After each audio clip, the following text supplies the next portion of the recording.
के मध्य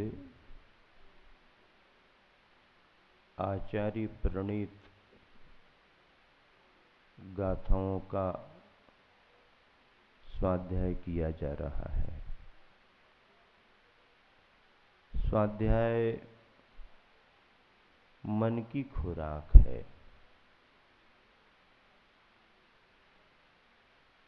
शरीर को हम कितना ही पोषित करें, कितनी ही खुराक दें, अगर मन शून्यता की ओर है, ऊर्जावान नहीं है, तो शरीर भी शिथिल होता है, कार्य नहीं कर पाता।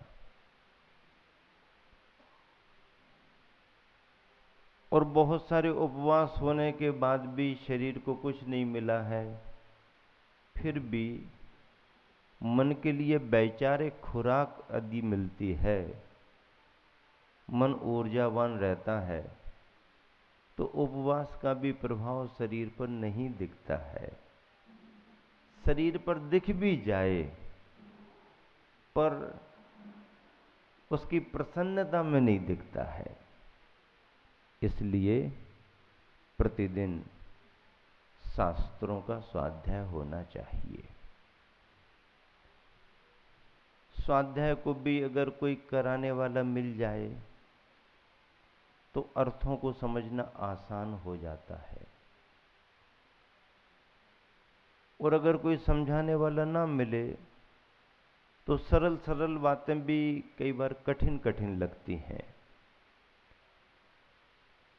यहाँ पर आज आप सभी के बीच में स्वाध्याय के रूप में ध्यान का विषय चलना है। गाथा नंबर 83 है, पृष्ठ नंबर 82 है, पेज नंबर 82, गाथा नंबर 83, ध्यान का विषय। ये जो गाथा आ रही है ये भाव पहुट की 124वें नंबर की गाथा है। ध्यान का विषय, जायहि पंच बिगुरुवे मंगल चौ शरण लोय परियरिये, नर सुर खेयर महिये, आराहन नायगे बीरे।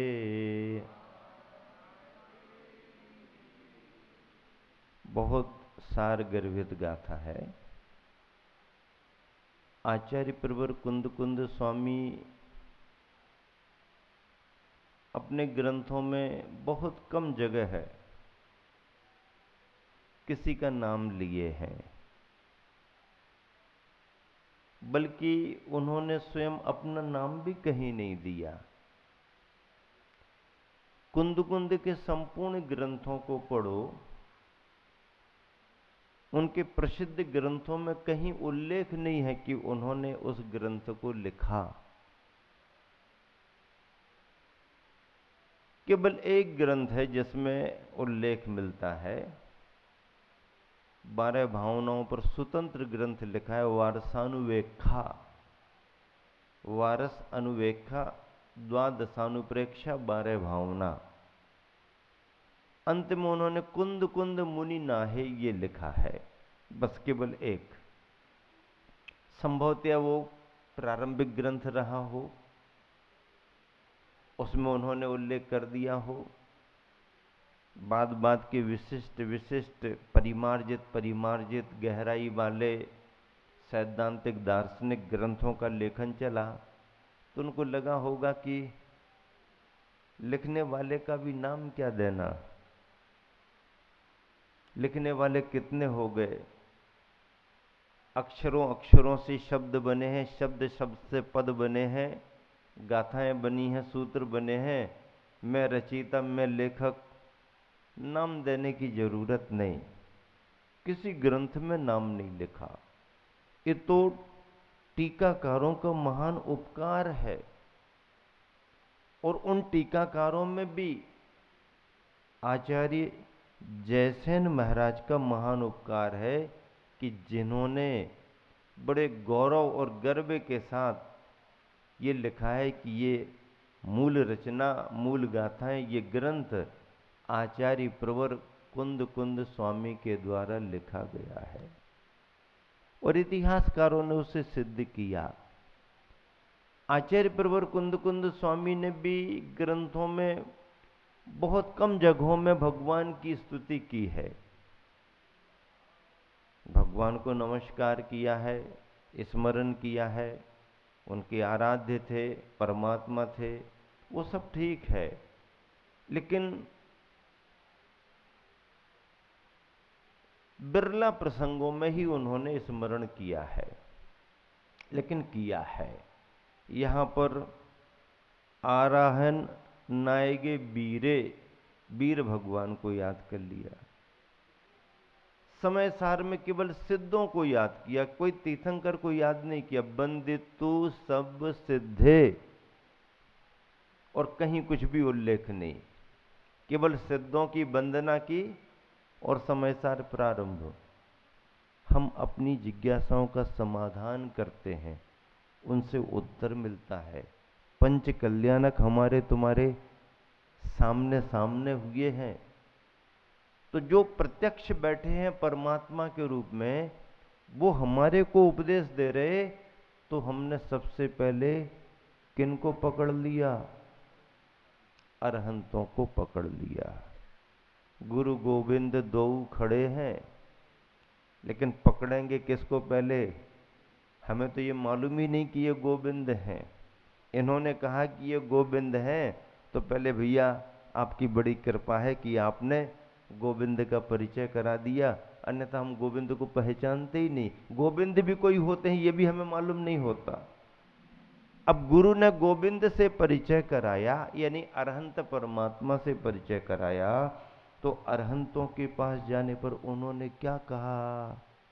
आप हमारे पास आए, बहुत अच्छी बात है, लेकिन हमारे से भी ऊपर कोई है, वहां जाओ, वैसा बनो। अब वहां जाओ तो वो दिखाई नहीं देते। तो जहां तक हमारी पकड़ है हम वहां तक गए, और वहीं से हमने प्रारंभ कर दिया, नमो अरिहंताणम। फिर अंतिम लक्ष्य नमो सिद्धानम। यद्यपि तीर्थंकर मुनिनाथ जो पंच कल्याणकों से युक्त होकर के आए हैं, कल्याणक होंगे, जब वह तीर्थंकर दीक्षा लेते हैं तो दीक्षा का लक्ष्य क्या रहता उनका? क्या कह करके वो मौन हो जाते हैं? क्या कह के मौन हो जाते? नमः सिद्धेभ्या। केवल दीक्षा के समय उपस्थित जन इतना ही सुन पाते हैं कि नमः सिद्धेभ्या, उसके बाद बोलते नहीं है। हाँ, विहार करते हैं, ध्यान करते हैं, पर बोलते नहीं हैं। नगर बस्तियों में जाते हैं, पर बोलते नहीं हैं। आहार भी करते हैं। मुनिराज तीर्थंकर आहार करते, मुनि अवस्था में आहार होता, आहार करने जाएं और बोले ना, तो श्रावक को कैसा लगेगा? महाराज जी ने तो कुछ बताया ही नहीं, इतनी मेहनत की है, इतना पुण्य हमारा जागा, तो जरा दो शब्द बोल के तो जाते कि तुमने बहुत अच्छा किया, ये वाला बहुत अच्छा, कहाँ से आर्ट आया आपको इस चीज को बनाने का? ऐसा पूछ तो सकते थे, इतना भी नहीं पूछा। बताओ, यहां तो पूरी बात पूछने के बाद भी लोग संतुष्ट हो पाए ना हो पाए कोई भरोसा नहीं, लेकिन तीर्थंकर तो पूछते भी नहीं। अगर तुमसे नहीं भी जमा है तो बताते भी नहीं। फिर भी श्रावक हमारे तुम्हारे से ज्यादा संतुष्ट रहता है। क्यों? हमारे दिन भर के उपदेश देने के बावजूद भी शायद उतनी संतुष्टि ना हो। और तीर्थंकर उपदेश ना भी दें, मौन भी रहें, पर मौन में भी एक मुस्कान भी दे दें तो बाग बाग, बाग बाग का अर्थ क्या होता है? बाग बाग यानी पानी पानी, कितना प्रसन्न।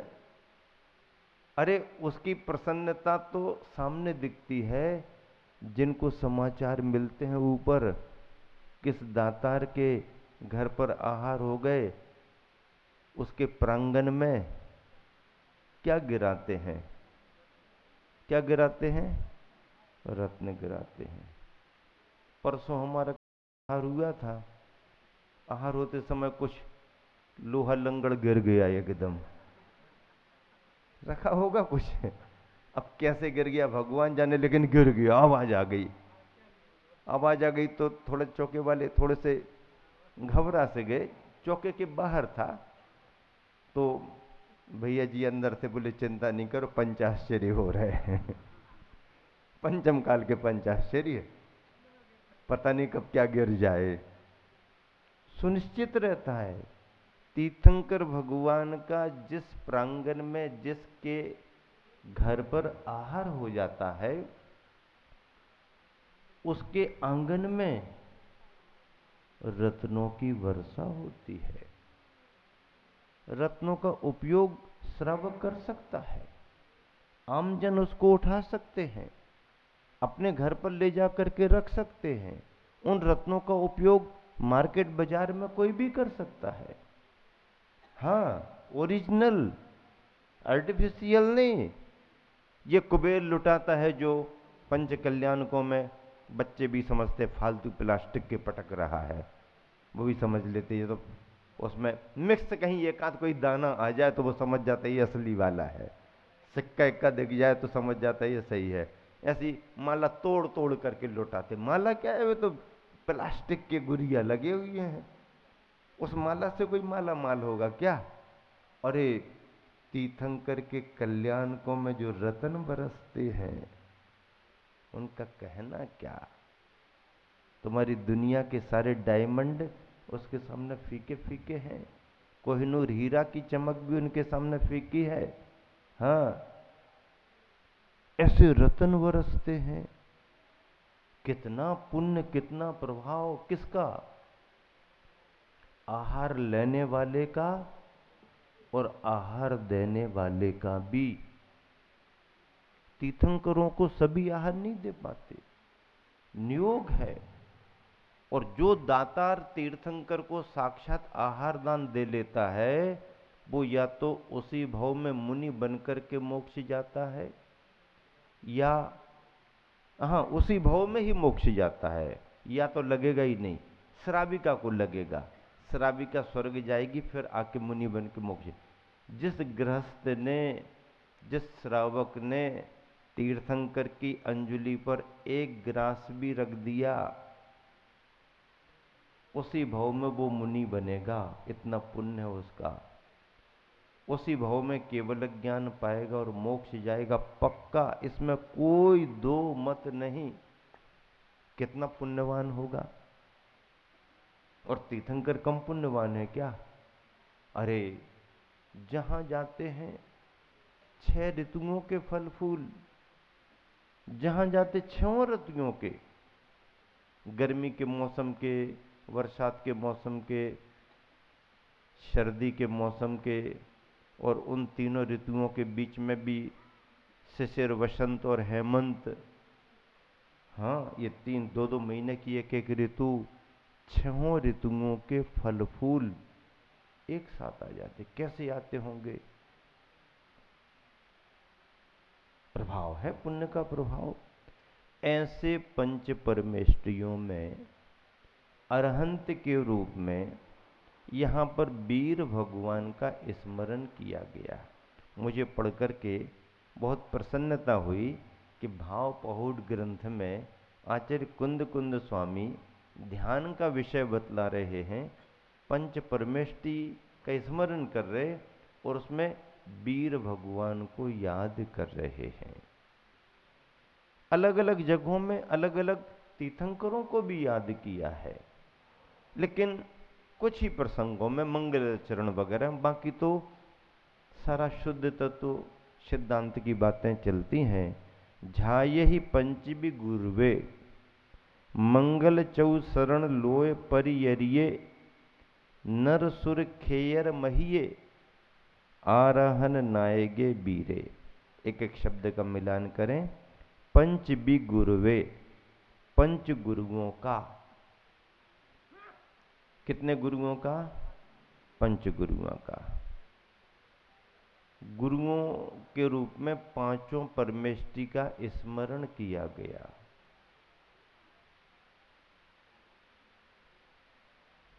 वैसे गुरु आचार्य उपाध्याय साधु माने जाते हैं, लेकिन अरहंतों को भी गुरु मान लिया और सिद्धों को भी गुरु मान लिया। अरहंतों को परम गुरु माना जाता है और परम गुरु में और महापरम गुरु। अरहंतों को मुनि भी माना गया एक जगह है। तत्वांश सूत्र में देखना मुनियों के नाम पुलाक, वकुश, कुशील, निर्ग्रंथ, स्नातक। केवली भगवान को स्नातक कहा। इसका मतलब सिद्ध भगवान स्नातकोत्तर। स्नातक शब्द हमारा शास्त्र का है, भगवान की वाणी से आया, यूनिवर्सिटी वालों ने चुरा लिया है, उनके पास का थोड़ी है। स्नातक की उपाधि दे रहे। हाँ, कहां से लाए तुम स्नातक शब्द? हमारे शास्त्र का स्नातक शब्द है ग्रेजुएशन, ग्रेजुएट। ठीक है, स्नातक की उपाधि मिल गई, लेकिन उसमें भी और अभी कोर्स करो, फिर क्या होगा? स्नातकोत्तर पोस्ट ग्रेजुएशन। वाह भाई वाह, क्या बात है। हाँ, ये सब यहीं से गया है, सब मिला है इनको। तो ये जो है अरहंत भगवान स्नातक मुनि की श्रेणी में आते हैं, लेकिन हैं भगवान, क्योंकि घातीय कर्म नष्ट हो गए। शरीर है, निर्ग्रंथ की मुद्रा है, उस शरीर की अपेक्षा से मुनि मुद्रा के रूप में निर्ग्रंथों की व्याख्या हो रही है। सिद्धों के पास शरीर नहीं, सिद्ध शरीरातीत, सिद्ध अशरीरी है, स्नातकोत्तर। हाँ, पूरी डिग्री वहां मिलेगी, उसके बिना डिग्री नहीं मिलेगी। उपाधि आदि है, पूर्ण डिग्री वहां मिलेगी। तो इन पंच गुरुओं का क्या? झायहि, ध्यान करो।